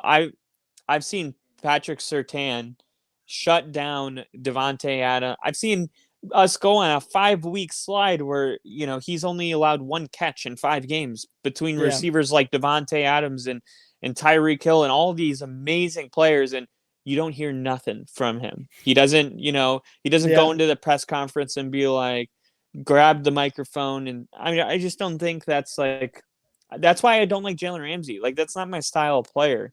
I like players that just like handle their business and they let their game speak for themselves. And it's kind of cliche, but to me, like, when I even think about, now that I'm a grown man, I don't wear just any football jersey. Like, the jerseys that I choose to wear are not like, I wouldn't wear a Jerry Jeudy jersey, because I still feel like he would be like, he reminds me of like my little brother, but like Russell Wilson, Justin Simmons, Patrick Surtain, people that I'm like, I can actually admire something about them, and they're inspiring to watch. Those are the players that I think everybody likes to have on their team. And you can tell when you have one right away. You're like, that's a player we can't let go for at least the next 10 years. And every team has maybe only 2 or 3 tops of those guys. I feel the same way about Jalen Johnson on the Bears. He does his job, and he isn't necessarily loud. I don't want to say loud, but he isn't very vocal about it. But I also don't mind guys who are vocal about it and can back it up because you know, it pains me to say good things about Packers and Packers players, but back in whenever week 1 or 2, whenever they played the Vikings, it was one thing that he said. He's like, this was a fluke. It's not going to happen again. And what happened? Sure, it was a defensive effort, but he was on Jefferson the entire time and kept him to 1 catch and 15 yards throughout the whole game. And this is a Justin Jefferson is a player who I think I said it last episode or during the stream that you just throw the ball up to him and he'll get stuff done. And he's almost like a Tyreek where Patrick Mahomes would be like, fuck it, Tyreek's down there somewhere, right? Like, and he would just throw the ball and Tyreek would get to the ball. Justin Jefferson is that guy. Justin Jefferson is a wide receiver like that. No 1 week of regular season football is going to take away from the fact that Justin Jefferson is an elite wide receiver. Jair Alexander, a very, very good cornerback, probably in, talking about the great cornerbacks of this era too. But he spoke up and he did the job. What I will say is Kirk Cousins, 3 interceptions. Bad. So bad that they brought Nick Mullins in again. He had a touchdown, sure. But that was just bad on Kirk Cousins. And I don't know. How would you feel after a game against the Packers who are fighting for a playoff spot? How would you feel with Kirk Cousins throwing 3 interceptions against him going into the playoffs as the NFC North champs? I'd feel bad about it, but hopefully it's a fluke. That's what I would tell my team. Like, hey, they had a punt return or a kickoff return. They had an interception return. Yeah. So hopefully these are things that obviously, like, everything that could go right for the Packers went right. Mm-hmm. That's the message if I'm the Vikings head coach. You know what I mean? Mm-hmm. I still think the Vikings are going to be a tough team to play. I think if they played again next week in the playoffs, I think it would be a close football game. But we've seen the Vikings get dominated a couple times, which is a little concerning. We saw Dallas beat the living crap out of them. We saw the Packers do it. The Vikings are 4-4 in their last 8 games. They're middle of the pack right now. I would say, pun intended. And their last big win was against Buffalo. Now, since then, though, they've been an average football team, in my opinion. Yeah, I would agree. But let's look at the other side too, right? The Packers, yes, 41 points. They put up 41 points, but Aaron Rodgers as a quarterback, 159 yards and a touchdown. It was mostly, I guess, the defense, I think, got a couple points as well. Did they not? Or there's a lot of field goals, a couple touchdowns here and there. But the Packers defense? The Packers defense let up 17 points. Yeah, pick 6. There you go. Aaron Rodgers, one passing touchdown, 159 yards. Aaron Jones, 111 yards, no touchdown. So the run game, very good. Yeah. Are you kind of worried a little bit with those 159 yards from Aaron Rodgers? I mean, it's not at all. They're not big numbers, but it's not a little bit small number. No, not at all. You got to read the room. Read the room. And how many times have we complained about coaches not reading a game? Yeah. I wouldn't expect them to be airing it out when they're playing with a 24-point lead. Yep. Am I worried? Not at all. If it was a quarterback that wasn't a proven passer, I might want to see that, like Dak. I might be a little concerned, honestly. I'd be like, I don't know, because what if they ask him to do more and he can't? I'm not worried about Rodgers getting into a shootout. I'm really not. Okay. But they are playing just complimentary football. They're playing really good football, and there's a couple of teams that you can throw the record away. I think about the Packers. I think about Tom Brady, right? Where normally you could go into the postseason and be like, hey, this is an 8-8 football team. This is a 9-8 football team. We're a 12-4 team. Well, here's what I think. I think with Aaron Rodgers and that team, they're playing their best football right now, and their record means nothing. And I'm not kidding when I say the Packers could win the Super Bowl in a year like this, and Rodgers never play football again. I really see that. I've seen it with my own eyes. It's always the teams that were lost and forgotten Yeah. in week 8. When it happens, I think of the Giants with Eli Manning. Nobody gave the 7-9 Giants a chance to win the Super Bowl. And I watched Brett Favre throw that interception in his last game as a Packer and send the Packers home. And the Giants go on to beat the 19-0 Patriots at the time. Yeah, so absolutely. I think for Packer fans, you're just as excited this year as you are to be 13-3 in a first seed, honestly. For sure. And we got Casey here in the chat. The defense also got a kickoff return. That's right. They did. We were talking about that. I remember going like, oh my God, this is insane during the red zone showing of that. They got momentum going to energize the offense. Yeah, I would agree with that. And all the things Kyle said too. So going into the postseason or going into week 18 on Sunday Night Football against the Lions, it's going to be huge. Huge for sure. Next game, we had the LA Rams going into LA against the Chargers. They play at the same stadium, everybody. There's no home team. There's no home field advantage here, but the Chargers somehow got, I don't want to say somehow got the win. But I was going to say somehow got that home to their advantage because they destroyed the Rams 31-10. They clinched the spot in the playoffs, or they already were in the playoffs before this game, I believe. Chargers have a 10-6 record. The Rams 5-11. Oh God, I just had it up. Sorry. Justin Herbert 21 for 28 with 2 touchdowns, 212 yards. Austin Eckler 10 rushes for 122 yards and 2 touchdowns. This Chargers team looks so much better than they have in weeks past. They're going into the playoffs, right? Is AFC is second from the AFC West. And as a wild card, I think has the best chance out of all the wild card teams, any wild card team, to make it farther than the first round. Would you agree with the Chargers on that? Yes. Yes, because they have Justin Herbert. They have a top 5 quarterback. I would say Patrick Mahomes, Josh Allen, Joe Burrow, and then Aaron Rodgers, and the 5th would be Justin Herbert. And I think he hasn't even tapped into his potential yet. The problem is they're not like healthy as a team. And I really think that is the one kind of limiting factor where it's like, okay, they have the ceiling, but when you have a top 5 quarterback in the league, your ceiling kind of goes, to the wayside because those guys can overcome adversity. And to answer your question though, I absolutely believe the Chargers could find themselves in the divisional or potentially a championship game. I don't think so. I wouldn't bet on it. Yeah, if it happened, I wouldn't be like, how?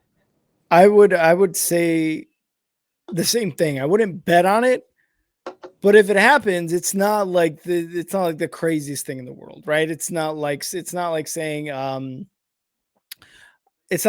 I can see the Giants in the NFC Championship game. No, there's no freaking way. There's too many. There's way too many good teams in the NFC for the Giants to even sniff, right? But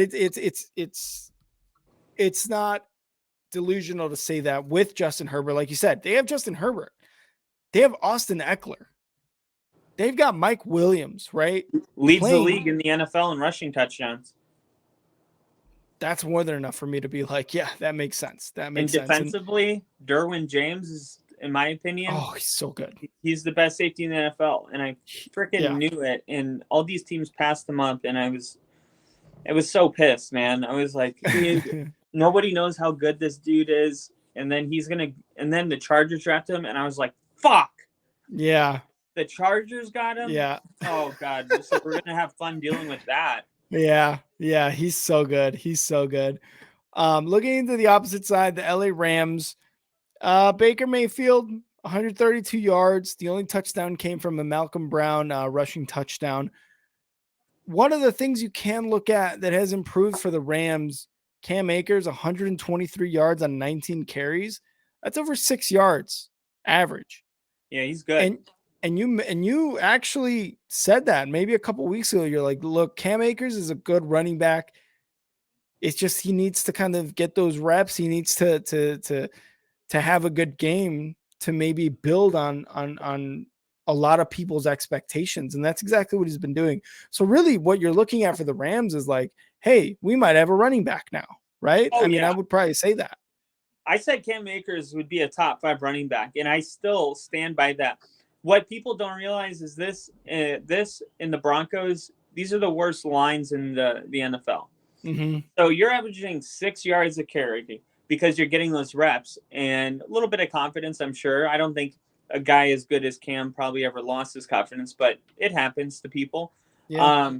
But if you can get a real line established, and you're going to have to fix that one way or another, whether it's for the passing game or the running game, you can't be as bad as the Broncos and Rams and have a good season. And you see that with Matthew Stafford on IR. Yep. So, if the Rams can go into next season and beef up their offensive line and maybe get one more weapon, they're going to be right back into it. And McVay, he's been flirting with retirement. He's been talking about it a lot. McVay's not going out like this. I don't think so.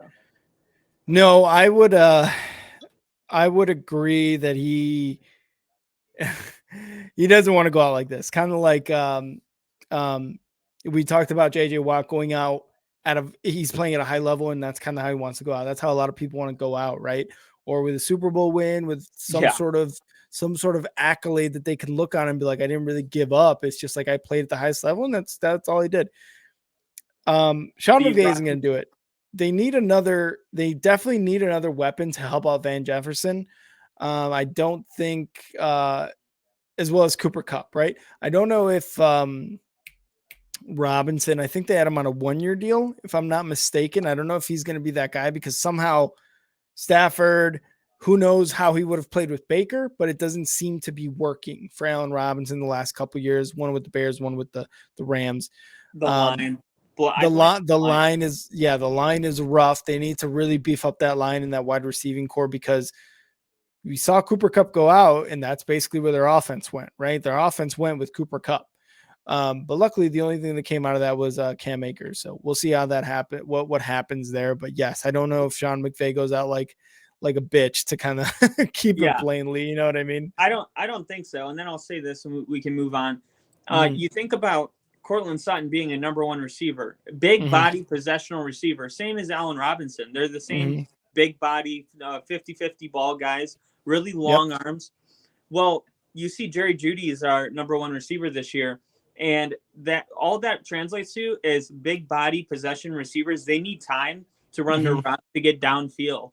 They're not like slot receivers running slants. You know what I mean? So Robinson's year kind of being a down year is a direct reflection of the quarterback, for whether it was Baker or Matthew Stafford, not having enough time to allow those big guys to get downfield. They just don't have the time for it. So yeah, absolutely. Let's move on to the next game. We had a great AFC North divisional matchup. We had the Steelers going to Baltimore, take on the Ravens. Oof. Hell of a game late, as Kenny Pickett and the Ravens, I think it was Kenny Pickett and Najee Harris, connected for the game-winning touchdown. Yeah, game-winning touchdown. Big time pass. Yeah, it was huge. Great win by the Steelers. I think I called the win, and you called the Ravens, so I'm just gonna, take the credit there. But this game could have gone any which way. You had Kenny Pickett not playing really well. He had 168 yards and a touchdown, and then you had Tyler Huntley, touchdown and an interception, and only 130 yards passing. So really, this game was more like, you think of these games, and yes, you think of like defenses, just a defensive game, and that's somewhat of what it was, but it just wasn't as entertaining as a lot of people thought. And really, it was the last couple minutes in that Kenny Pickett touchdown that kind of did it for everyone, right? You live streamed the game. Is there anything you saw that, I don't know? Yeah. What did you see in this game? I saw a true leader stand up in the moments, the game's most critical moment, which was that final drive. I saw a team on the road in a hostile environment step up to the plate when it mattered the most. Well, when the Kenny Pickett throw happened, he had two throws. He had the one that everyone knows to the running back, Najee Harris, to win the game. But he had a couple throws to Firemouth, yeah. Firemouth that were just amazing passes to keep that drive going. I'm going to say this, and I know it's going to sound very dramatic, but when he made that throw to Najee Harris in the end zone, it reminded me of a throw I've only seen Aaron Rodgers make. And it's just kind of this wheel route thing where the quarterback just kind of like flicks the wrist, and you're like, where's that ball going? And then you're like, wait a minute, that ball's on perfect trajectory. It's a touchdown. It's like, it's like a very he may never become, able to hold the jockstrap of Aaron Rodgers, but the point is you saw those flashes, those glimpses of, wow, this is a rookie quarterback. I would take him over Mac Jones. And this gentleman, no matter what happens, I think it's very possible Miami and New England loses. We'll get into that. But no matter what happens this year, Pickett's earned himself a starting job next year. Yeah, I think so too. And this is one of the things that I see is like, I obviously I feel like you and I and a lot of people all over the NFL have differing opinions on, like, throw him in the fire, throw this rookie QB in the fire. Whereas maybe like sit under a veteran, learn from him, and then start, right? Like those are the kind of the two ways of thinking when it comes to quarterback. These are the moments you kind of want to see from him. And luckily this came out in the favor of the Steelers, Mike Tomlin and Kenny Pickett, and even Najee Harris, who's had a really down year. It's a lot of momentum going into next season. And again, they still have a hope of getting into the playoffs. Yeah. And Tomlin, it depending on what happens next week, may or may not have his first losing season.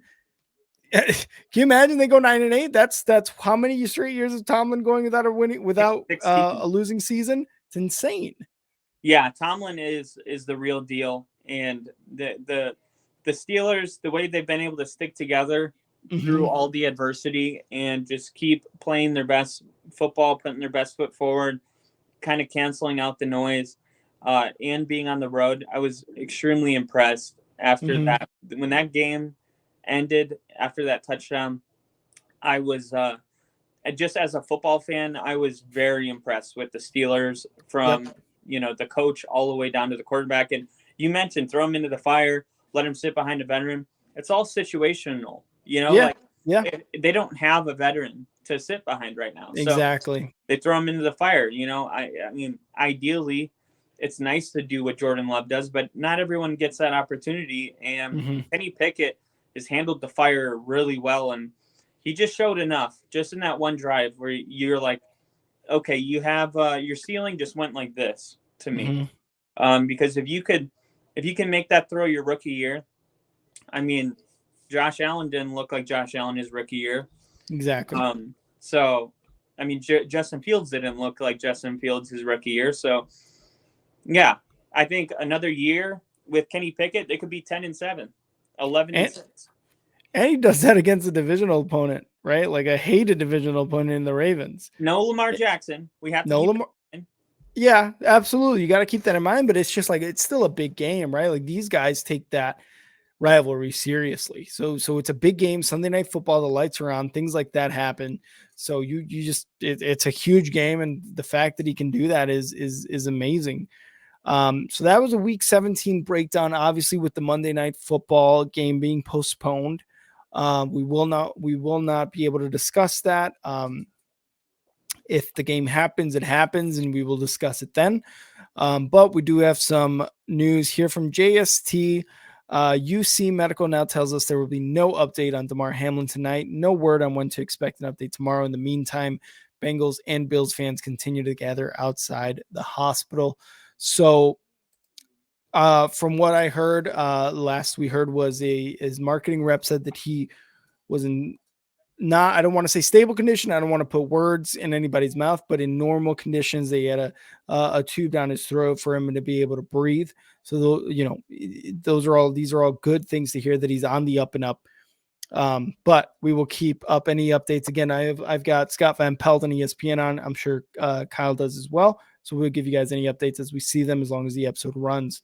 So that was week 17, like I said, Kyle, and I will go to the records for now that we have, and you're gonna like this. This is gonna be fun, actually. So our overall record, what Kyle and I have both predicted, bet on the same team or picked the same team to win. We are 99-42. We are over 50%, almost 60% in guessing games correctly. Kyle said it once, and I'll say it again. Better than Vegas, probably. Better than Vegas, baby. Yeah. Now, as far as our individual record, 38-38. We are tied going into week 18. So if you thought the NFL season was crazy, Kyle and I are both tied 38-38, both 500 going into week 18. So it's going to make our Wednesday episode even crazier, even more. I don't know. It's just going to make it crazy. It's going to be fun. We still haven't come up with necessarily a punishment. Ooh, you're bad. You're bad.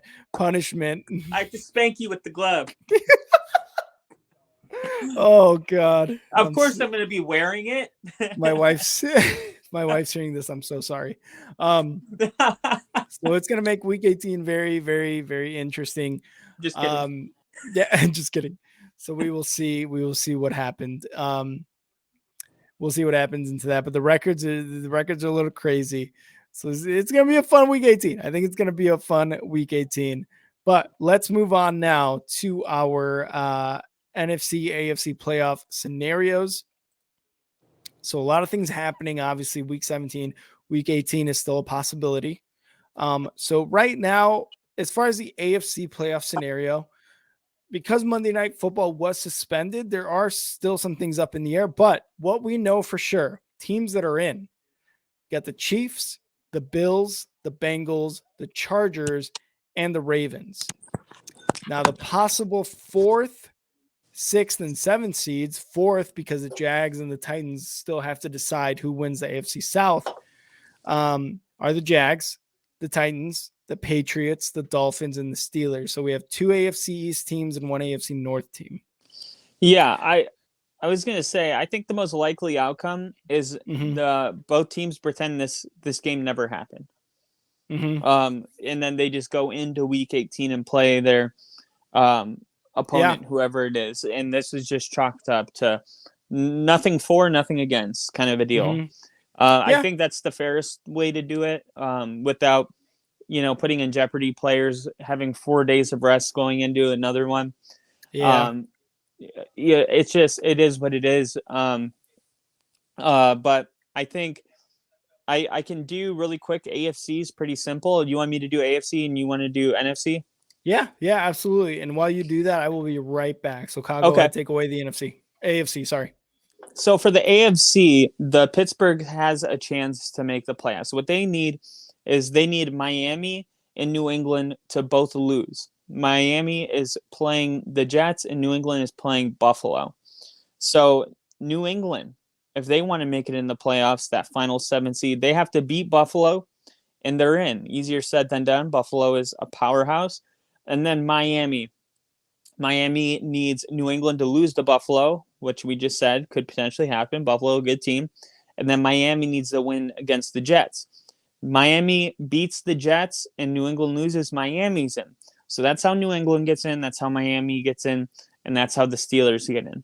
Those are the 3 playoff scenarios for week 17 for the AFC. As far as seeding goes, obviously the seeding is all to be determined after the unfortunate news tonight.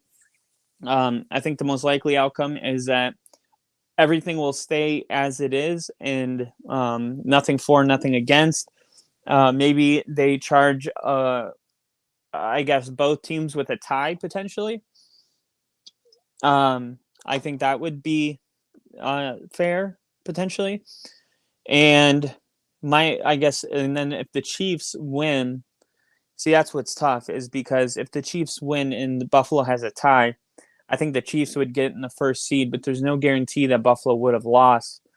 It's a messy situation right now. Obviously, the health of the players is more important than all of this, but because we're talking about playoff scenarios, we have to talk about the messy side of kind of the ripple effect of what's happened here. So that is potentially what is up to figure out, and those are the matchups that will ultimately determine who takes the 7th seed in the AFC. Rick? All right, so that was the AFC. Let's move on to the NFC. So NFC playoff scenarios, teams that are in. We have the Eagles, the 49ers, the Vikings, the Bucks, Cowboys, and Giants in that order from number 1 through 6. Possible 7th seeds are Seahawks, Lions, or the Packers. Now, when it comes to the 1 through 6 seeds, the Eagles can clinch the East with a win or a Cowboys loss, and they can clinch the number 1 seed with both of those happening plus a 49ers loss. So they need a win. Dallas needs to lose, and the 49ers need to lose in order for the Eagles to clinch a number 1 seed. For the 49ers, they clinch a number 1 seed because they're already the NFC West champs. They clinch a number 1 seed with a win and an Eagles loss. The Cowboys can clinch the East with a win and an Eagles loss, and they can clinch a number 1 seed with those two things plus a 49ers loss. So a lot happening, a lot of moving parts for that number 1 seed in the NFC. But as far as the 7th seed goes, the Seahawks can clinch the playoffs with a win and a Packers loss.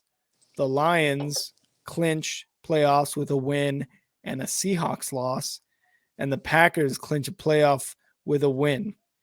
Okay. And they play at the Lions on Sunday Night Football. That game was flexed to Sunday Night Football to have the Packers go up against the Lions there. So a lot of things, a lot of moving parts, a lot of need to win, need to lose, need them to lose, two things to happen here. But it seems to me, if I'm being honest, the Packers are probably going to make the playoffs. Ooh, a little sneak peek at Wednesday's episode. Yeah. Yeah.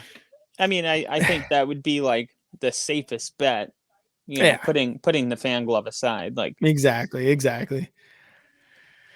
So those are the playoff scenarios on the AFC and the NFC. Obviously, again, with the Monday Night Football game, player safety first. So it doesn't even matter at this point, but this is what's going on in the NFL going into week 18 after another exciting week 17 that answered a lot of questions and shut the door on playoffs on a lot of teams. So, one of them being Ron Rivera, who had no idea he even had a shot. And kept and opened the door for like a Seahawks team where we weren't even talking about them. We were honestly. Like, oh yeah, the Seahawks, and then just a couple things happened, and all of a sudden, Seahawk fans are going to bed hoping that the Lions win. Exactly. So, who are the Hawks playing? They play. I'm gonna double check the schedule here for you real quick. It's like one of the only games I don't have on the top of my head.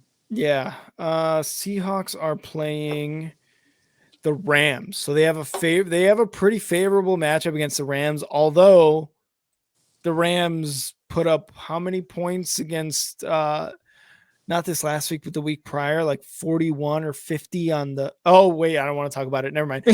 So let's actually move on. No. Yeah, I feel so stupid for not even remembering that. My bad. 51. So that was the episode for today.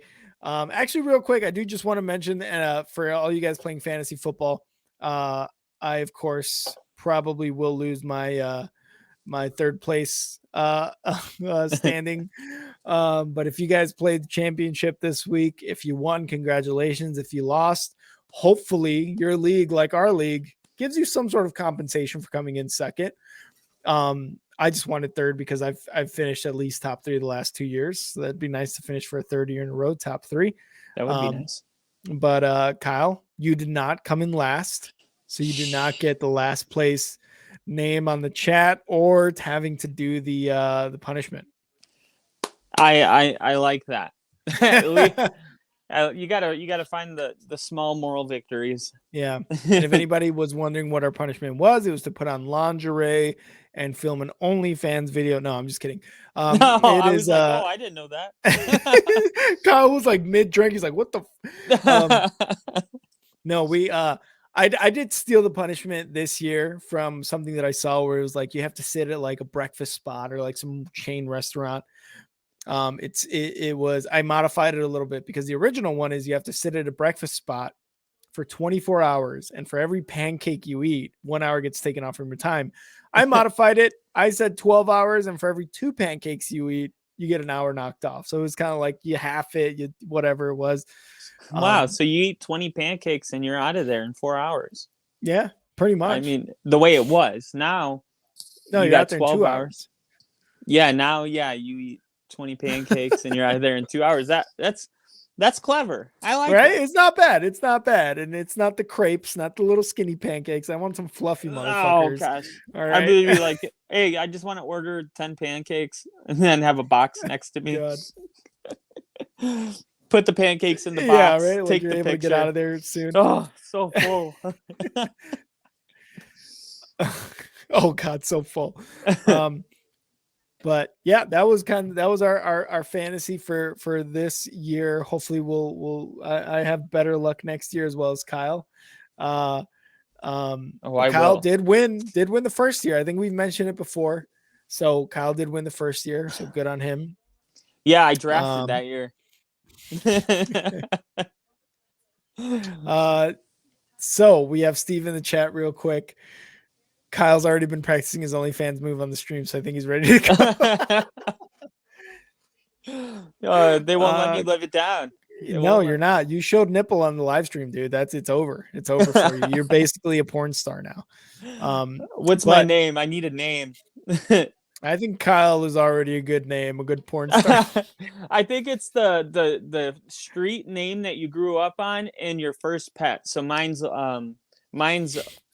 Lady Sanchez. That is a terrible name. That's a terrible name. People are gonna think you're like some sort of transsexual or something, or you got a procedure done. But anyway, before we get into all that, that was the episode for Only Football today. If you guys are liking our streams, liking our podcasts, liking the content we're putting out, follow us. You see the ticker down there. Follow us at Star 6 Media on Instagram, Facebook, TikTok, YouTube, and Twitch, and at _Star 6 Media on Twitter. And also you could follow us on Twitter. You can follow me on Twitter at @andnowrick. Kyle, where can they follow you on Twitter? You can follow me at FTBL Only Podcast. That's FTBL Only Podcast. Appreciate it. Good job, Kyle. And Casey in the chat here. By the way, congrats on your first 100 subs. A small step forward is still a big step. Thank you, Casey. Appreciate that. And it's guys like, I don't want to assume if you're a guy or a girl, but people like you who sub, who make this possible for us, who made this 100 subs to Star 6 Media possible. And we really thank you guys for getting us there. And I will probably do this from here on out, but a big thank you to Tom Grossi and sending his raids over to us. Really huge ups to Tom Grossi and sending us you guys for continually coming onto the podcast and chatting us up. But other than that, take a listen to the other podcasts and the other live streams here on Star 6 Media. You can listen to EAFP for all your soccer needs with Eric, Big League Chicago, which I just got finished streaming right before Only Football. Talk all big leagues in Chicago sports. JCA Sports stream on Wednesdays.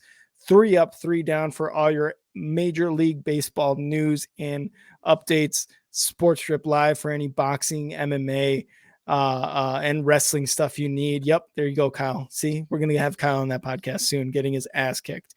And Slot Shot NHL podcast, usually on Thursdays or Fridays. But yeah, thank you again for tuning in, and just want to end it with prayers up to Damar Hamlin. Hopefully everything is okay with him and he comes out better than ever. And you know, Bills Mafia, everyone who donated to his charity, thank you. I'm gonna donate right as soon as I get off the stream. I'm gonna donate as well. Kyle, any last words? No, you covered it all. But yeah, we'll definitely be keeping an eye on things, and this is a sports and news channel, so you'll see those updates on our channel when they come out. Absolutely, man. All right. Well, from me and from Kyle, see ya. See ya.